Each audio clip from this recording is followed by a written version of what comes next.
Здравейте на всички, аз съм Крис и днес отново ще играем Clash Royale. В този епизод ще ви покажа нещо много готино, което в миналия епизод говорихме. Да, вече съм арена 10, най-накрая арена 10 имам хил спел от нея арена. Преди дете имаше чалендж, нямах я, няма го хил спела от него чалендж. И драги зрители, вече сме арена 10, имаме майнер в шопа, събираме 40 000, за да си купиме някой легендарно чопа. Не ми се падат най-яките карти, които исках да ми се падат, което е добре.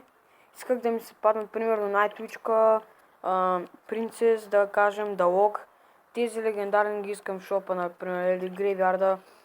Също карта, която искам да ми се падне още един път в шопа е Лъмбърджака или Бандита. Майнера не ми е толкова всяка карта, което е хубаво, че ми е в шопа, смисъл, да, че все още нали не мога да купя никаква легендарна.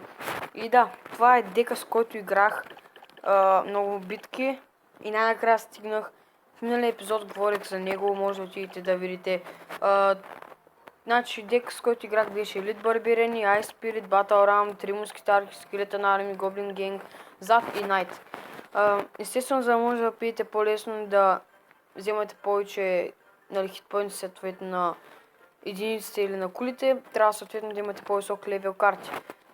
Естествено, моите са елитки левел 10, което е яко, запа левел 9 нормално, 7 левел 3 мускитарки, доста важно, елитките са много важни.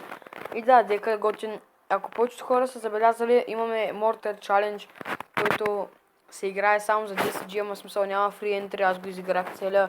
Смисъл, те са 6 игри, 6 победи, на 2 игри 50, на 4 игри спечелени 100 вземаш, 100 мортара вземаш и на 6 битки вземаш 150 мортара.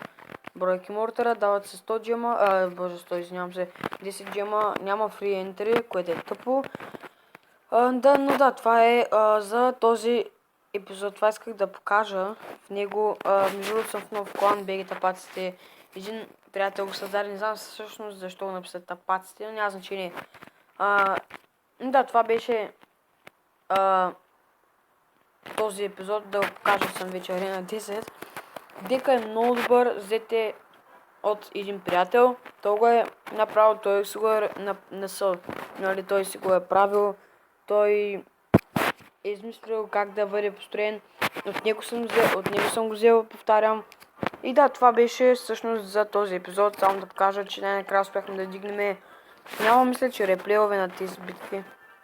Да, и от тук нататък няма. И да, нямам реплеове за жалост, но няма значение. Да, това беше от мен за този епизод. Следващия епизод може би ще имаме малко повече честа опенинг. Извинявам се сега, че нямаме. Ние отваряхме по-рано 2 краун честа. Но така и така не ги задържах. Извинявам се много за това. Но няма значение. Това беше от мен за този епизод. Аз бях Крис и чао!